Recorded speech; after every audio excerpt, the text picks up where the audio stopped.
Hello and welcome back to Massalia Tales. In the previous episode we started by seeing Bendis fighting the Nervii army, which he worked hard to get isolated and on its own, and he was, as he predicted, able to destroy it in open battle. But then Hayasdan started an offensive against Cretheus' territories, first attacking Haryy with a massive and powerful army.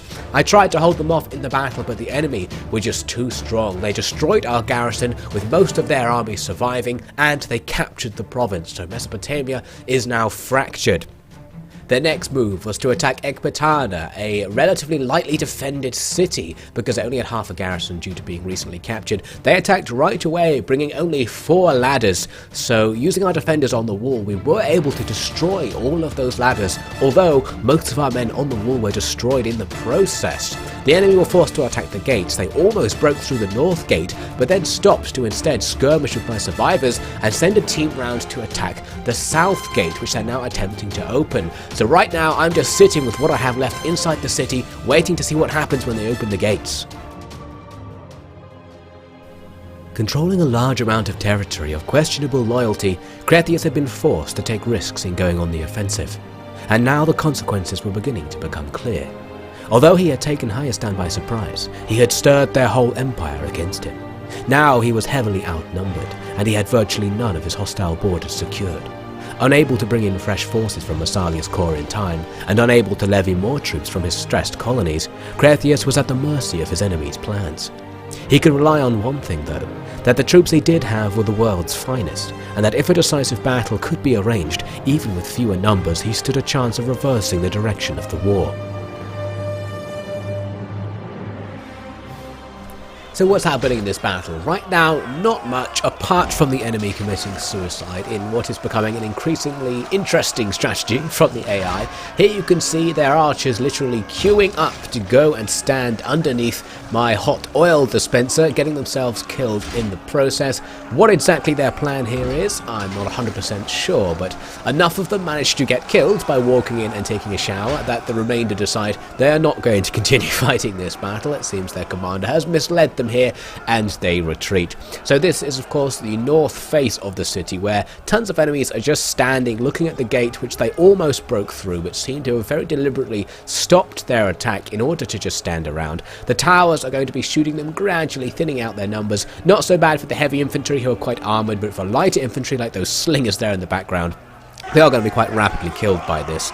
Meanwhile, on the southern gate, the gate's on fire, as you can see, and the mob I've got guarding it are pretty enthusiastic about the whole thing. There's one enemy unit on the other side. They've successfully fired the gate, so it is going to be opened up now. I've got some cavalry sitting in reserve to defend the gate, and 2 units of militia who I haven't committed yet, haven't decided where they're going to go. The enemy unit that burned the gate is currently running away, taking more tower fire as it went. You can see from the pile of bodies, they lost a decent number of men while they were burning the gate down, so that's all good. So eventually that gate goes, and now that enemy unit's going to come right back and try and get through that gate. And at the same time, the rest of the enemy army has the same idea, regrettably. They abandon the north gate, leaving only their bodies to show for their attempt to get through it, and basically all of their infantry are now going to attempt to run to the southern side of the city and attack through the open gate they've heard so much about. So that's going to delay their attack significantly. Meanwhile, the unit that was making the attack on the south gate is still going to come in. They of course now have to contend with the hot oil on this gatehouse. They even walk up and down right underneath where the hot oil comes out, just to make it even worse for themselves.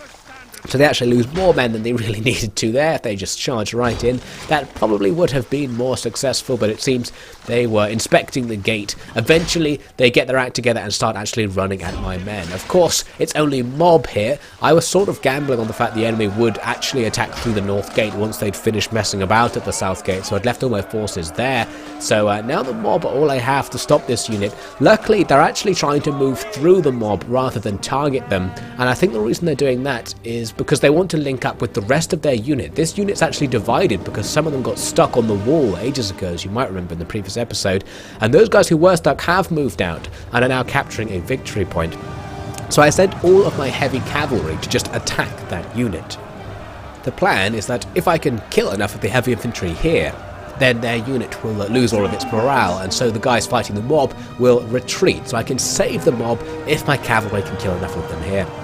They are a pretty heavy sword unit, so they're not going to go down very quickly, but we have so many heavy cavalry just swamping them, and there's not that many of them because their unit is divided, so we are going to be able to take them out. Meanwhile, I'm leaving a tiny garrison on the northern gate, but mostly moving the rest of my remaining infantry to go and garrison the south gate, ready to stop the enemy's attack. I am going to get there first, of course, because the enemy have to go all the way around the city to reach it, and I can go straight through. I've also moved up some militia there. They'll do slightly better against those enemy armoured swordsmen, but actually they did rout thanks to the attack by those cavalrymen, so that's all good. That means we are going to be able to secure the south gate before anyone arrives, get our troops back in order, and make sure that when the enemy do arrive, we have something to stop them getting inside the city. At the same time as that infantry action, there's a little bit of cavalry action going on back on the northern side, because the enemy have actually kept all their cavalry here and are moving them in against the wall. Some cavalry do actually have the ability to attack gates, so it's possible they were going to try and get through, but actually they're just going to walk up and down like they have done with many of their infantry units, and indeed some of them even go right in to get some hot oil for themselves. This rider here making a very cheeky escape. He takes some of the hot oil, but it doesn't do anything. Then he just walks off as if nothing was happening. So a lucky one for him. So the enemy are going to just have those cavalry hang around the north gate, and the towers will very slowly kill them. So that's fine by me. Now, skipping quite a long time ahead in the battle, some of the enemy's infantry finally make it around to the south gate. Here is the first attacker. It's a unit of pikes, an interesting choice for making the attack, because of course they can push a phalanx through the gate and push me back out of it. I've got my defenders ready, mostly just militia on the front line to try and hold the enemy in position. The pikes, though, are following the example of many of the other Hayasdan units and just standing under the hot oil yet again. Many of them being killed by this attack, which is fantastic. Not 100% sure what they're waiting for here. It's possible they wanted more units to arrive before they actually made their attack on the gate and ended up waiting just a little bit too close to that gate. So soon a few medium spears arrive, backed up by some heavier swords there. And with these guys now entering the fray, they decide it's time to push through the gate. Of course, as they walk through, more oil going to be coming down, taking out more of their troops. If this oil actually killed everybody that it touched, we probably would have won this battle by now. It would have been devastating, but very luckily for the enemy, both towers and oil aren't particularly powerful. I think that might be a feature of Divide et Impera to make the city battles less easy. So they are going to get a chance to come in and fight my men, and of course now that they're past where the oil comes out, that means they're technically in the gate, so they will start decapturing it, and now that that's decaptured, the oil will stop coming, so it's okay for them to be sitting in the gate like that. So right now it's just a straight infantry engagement, one the enemy will theoretically win. No. No. No. No. Don't stop. No. No. Keep going, it's about to stop. Now. Now. Oh, come on. They will run out of oil. Now. I mean, now. Finally it happens. Now. How much of that stuff do they have? Well, we can't stop now. Just stick to the plan. Walk it off, you babies. How much liquid can fit in that tiny gatehouse? No, I don't believe it. It must be about to run out. In fact, I'd go so far as to say it's going to run out right now. Right now. All out. Last drop. No more. Oh, forget it. And as it ends right now, I'm giving up. Wait. It ended. I was right. I knew it. What's that? It stopped because you killed the guards. How much was left up there then? What? That much? Is this the secret to Massalia's empire? So while the enemy infantry are grinding down my infantry, my towers and few remaining archers are grinding down the enemy's cavalry, who are still, as you can see in this super sped up footage, just wandering around outside the gatehouse and gradually getting defeated. Soon enough we have them taken out down to just a couple of units left. That one's about to rout, and they even decide to have a quick go on the hot oil just to see what it's like before they finally retreat from the battle. Some of the enemy's cavalry actually left that area, so we haven't killed all of them, so it's not quite as good as it looks like there. We'll see them in a moment. So the main grind, as I said, is going to be in the enemy's favour. Their heavy troops are going to far outmatch my citizen militia, and they've got loads of them. They probably even have numerical advantage to stack on top of their troop-for-troop advantage. So in terms of that fight, nothing good's going to happen, but it's made slightly better by the fact a lot of the enemy's infantry are just wandering around outside the city, running up and down here on the northwest side. I think they were indecisive about where they were going to go. I've got pretty much nothing defending the north side, so if they did make an attack now, that could be effective, but I think they're too indecisive to actually do it, so I'm not expecting that to happen right now. You can see the last few survivors of all those light cavalry units hanging around at the gates just being finished off. Here we are a couple of minutes later, where it's just a pile of bodies remaining, and actually it's now my cavalry out on the field, because that whole killing of their cavalry was so successful I thought I might be able to just about get some more to sacrifice themselves if I make a sort of fake cavalry attack against the rest of their cav, which are all just sitting on the northeast corner of the city. Here they've got all of their really heavy cav, including these really badass looking cataphracts, so it would be nice if we could lure them over, but that said, these armoured units aren't really vulnerable to tower fire, so we really want to get lighter units, and actually that's what we did get. They sent 2 units of light melee cav to chase down my citizen cav, and that's great. So we're going to pull these 2 units over to come and sit in front of the gate as my cav just rush back inside the city. Now there was a risk that those cav would just go back to their formation once they realised they couldn't catch my cavalry, but luckily for me they didn't. They are going to sit in front of the towers, so that little bait worked perfectly. Meanwhile, on the other side of the city, the enemy are starting to break in with their infantry attack. They've cut down the defenders initially in the gate and are now starting to fight into the city. Still plenty of power left for the enemy, but the enemy are running out of supplies. As you can see in the bottom right hand corner, the time limit of the battle is about to run out. So at this stage, I'm getting pretty damn confident of victory because they can't kill those hoplites fast enough to get in. And even if they could, they couldn't take the victory points using the remaining time. So here we are, as the battle is actually just coming to a close, they're just defeating some of my front line units there. I've still got a couple more hoplite units yet to engage, so they had no chance of getting through. And of course, using those final minutes, I'm going to try and kill as many of these light cavalry as I can. One unit went relatively untouched, but another unit took tons of tower fire and has almost been defeated. So that little baiting action was perfect. We took out an extra enemy cavalry unit doing that. So now, before we know it, the battle just suddenly comes to an end. A close victory. The main part of the engagement almost never happened. They never broke through the gate. They never even deployed all of their infantry or their most powerful cavalry. Overall, a thoroughly undeserved victory, really. I mean, we only won that battle because of defects in the AI. It just made bad decision after bad decision, and well, inexplicable decisions, basically, and has managed to lose this battle where it had a gigantic advantage. So, that's great for us. We're going to keep the settlement, and let's look at the damage to the enemy army. They actually lost nearly 2,000 troops. We only lost about 500, and that's mostly because of that tower fire. You can see a lot of the units that are dead are those Jav Cav, Light Cav and Archer units, and we were not targeting them during the battle. We didn't fight those guys. They all died fighting the towers. That's fantastic. While most of the enemy's heavy infantry are still in a good nick because they were fine fighting against my hoplites. But all of those armies will now retreat. Their attack has failed, and that's going to buy time for Crethius, critical time, so that he can come back and reinforce the area. Now moving on, we get a offer of peace from Arachosia. I'm at war with them as a deal with Sparta, my ally. I make the usual offer of peace if they become my client state. They reject it, but then offer white peace. Still not necessarily acceptable given the balance of power between us. I wanted to see if I could get them to break their alliance with Hayasdan, because possibly if they could attack Hayasdan from that side of the map, that could be useful to me, but they reject it, and it all goes out the window.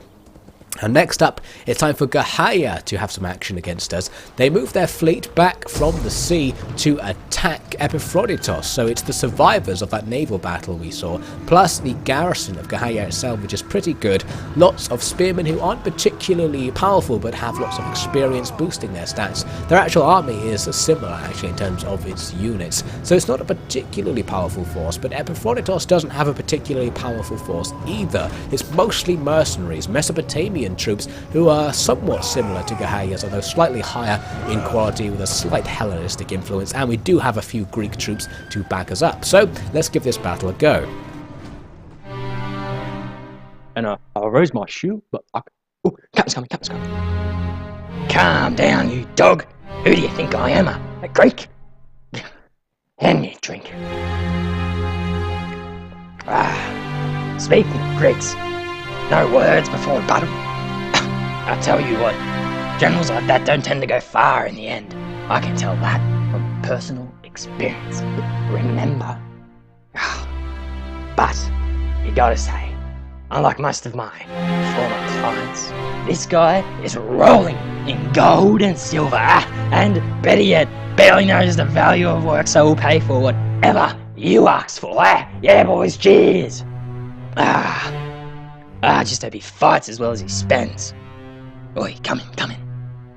The rumour is that he's gonna put one of his own officers in each hired company. Can you believe? He wants us to fight like the Greeks, you see. So we have to listen to his little officer and follow his little rules. The idiot still thinks we speak Greek. I guess we'll just have to make sure our new friends are on the front line, so they can lead by example.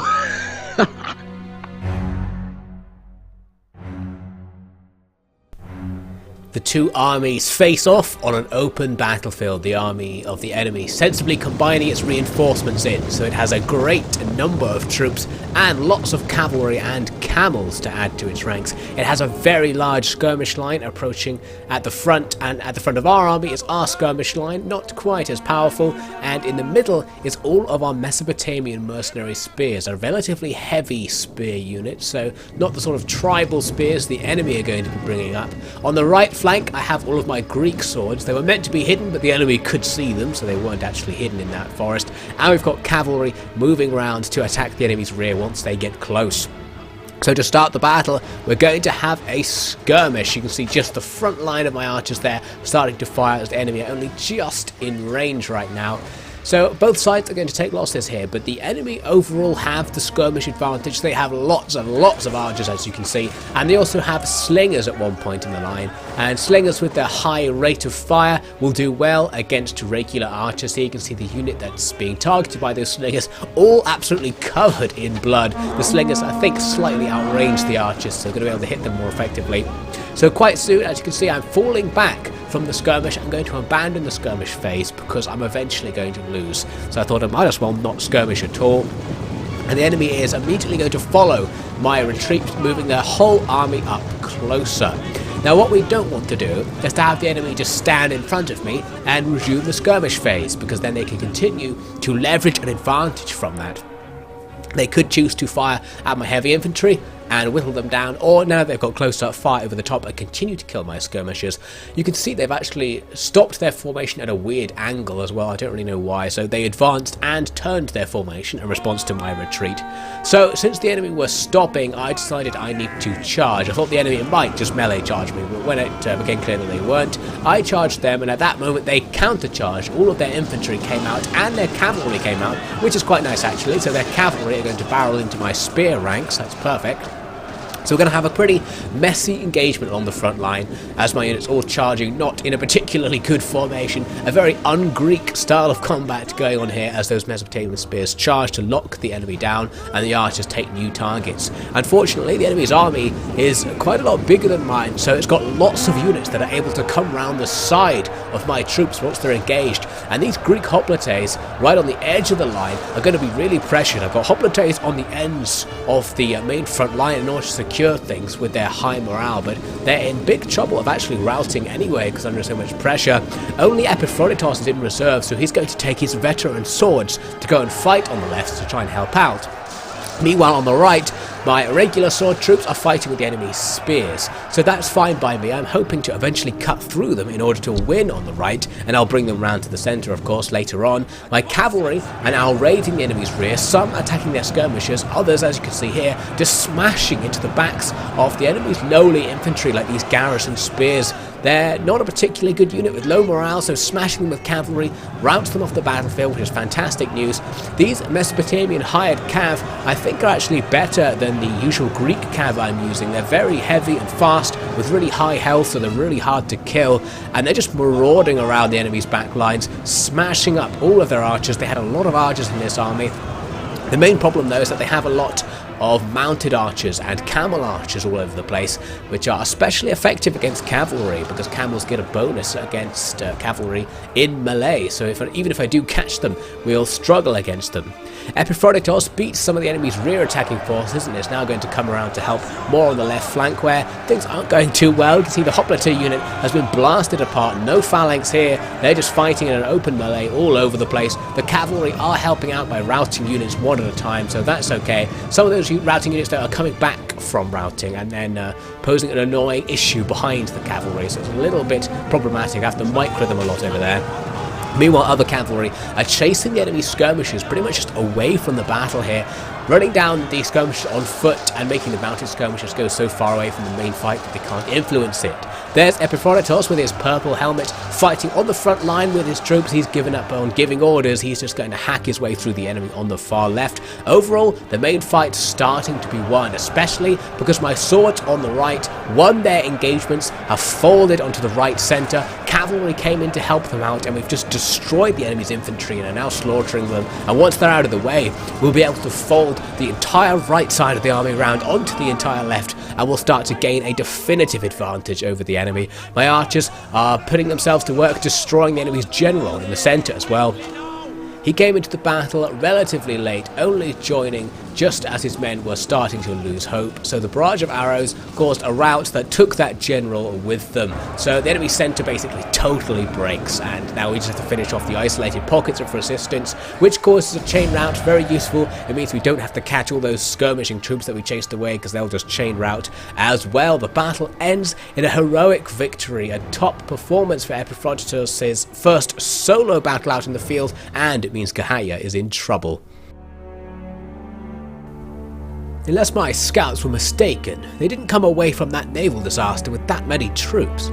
They must have armed every old man in the city and sent them out. Quite barbaric, really, and they told me the East was civilized.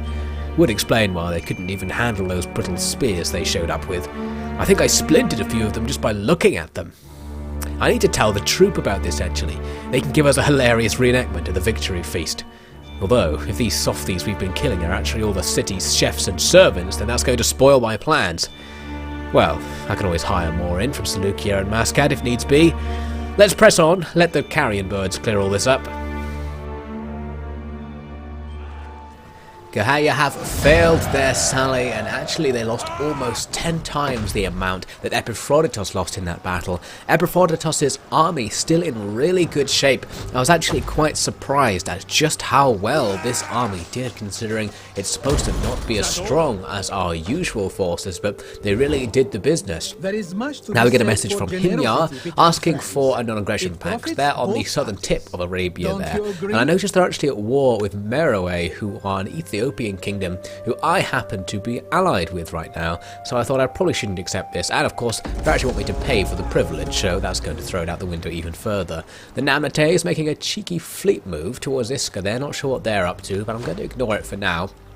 Now Epaphroditos gets backed up by the forces of Saba, and Saba is actually the kingdom we went to war with Gerrhaea in order to help, so that's nice of them to actually show up. So with their stack there, the balance of power against the remaining forces inside Gerrhaea is well in our favour. Their navy is in there as well, but their naval crew was all tribespeople, basically a mob in terms of troop quality, so nothing to worry about. Most of the losses are taken by our forces. It seems Saba didn't get too involved in that battle, but nothing to worry about because we aren't going to fight again in the near future. We'll have plenty of time to replenish. So, Gerrhaea is ours. Unfortunately, it's not in the same province as Massalia down the coast there, which means it's going to be extra hard to administer this area, but I will get started on doing the building conversions we're going to need to hold the city.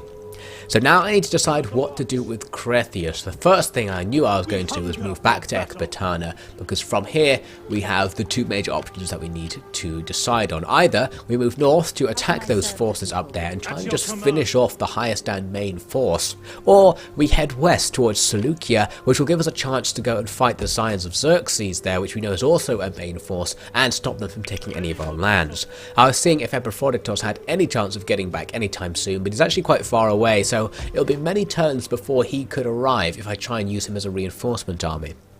So this is going to be a somewhat difficult decision because, of course, if I go west, I might get attacked again at Ekbatana, and if I go north, then the armies are free to move in Mesopotamia. I decided to put off that decision and have a look at the rest of the map. You can see that finally, Bosphorus has actually taken the Sakaralka capital, so we finally achieved our goal of helping Bosphorus reunite their kingdom, which is great.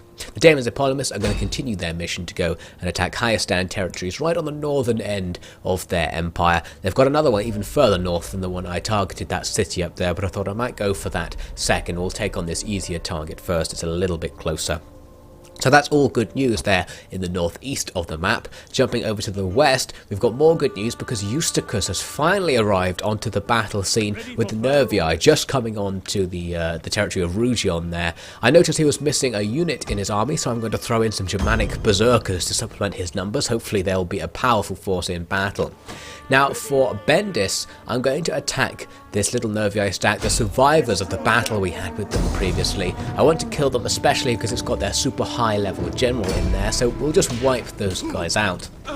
So with them gone, there's now that Nervii stack in Rugion. We can almost certainly beat it with Bendis alone, but I thought we might as well actually team up with Eustochus to do this, or let Eustochus do it on his own in order to get some more experience. So Bendis is going to move back into our territory for now in order to replenish. He does need some replenishment right now, so that's kind of useful. I'm also going to move Gerrhaea my spy to have a look to see if Nervii have anything else on the way. They have a couple of units coming down from the east and they have a fleet up there, but overall I think it's just that stack in Rugion that we need to worry about, and pretty soon the Nervii are going to have pretty much no fighting power left. So now finally going back to Cretheus, I had to make this decision. I ended up deciding I would go and attack their main forces in the north, hoping that my garrisons in Mesopotamia would be able to either hold or do sufficient damage to the enemy if they attacked that they wouldn't become a major issue. So they've got 3 armies here, one of them's just a general, the other 2 a mix of all kinds of different units there. Cretheus is going to move in to attack the first one to initiate a battle, and of course they'll all come in to join, the enemy having the overall advantage according to the balance bar. Now, unlike the majority of armies we seem to face, this army actually has lots of high quality infantry, really heavy and disciplined troops, styled after Roman troops in the same way that our legionaries are. So this could be an interesting battle, and of course we win, it could be decisive for the war over Mesopotamia. We'll see how Cretheus does in the next episode. It was the folly of a few well-placed men that rescued Massalia's forces from danger in both the east and the west. The decision by the Nervii to split their forces prior to the decisive battle with Bendis destroyed their chances of beating him before his reinforcements arrived. The decision by the Hayasdan generals to sacrifice troops in a holding action at Ekbatana's northern wall, hoping to quietly attack from the south, was rendered idiotic by their lack of supplies and inability to concentrate their forces on the tiny Massalian army. To some, this was simply proof that Massalia's enemies were fools, and to others, it was a sign that the gods were influencing their chosen people's success. Whatever the case, Massalia's momentum was quickly restored.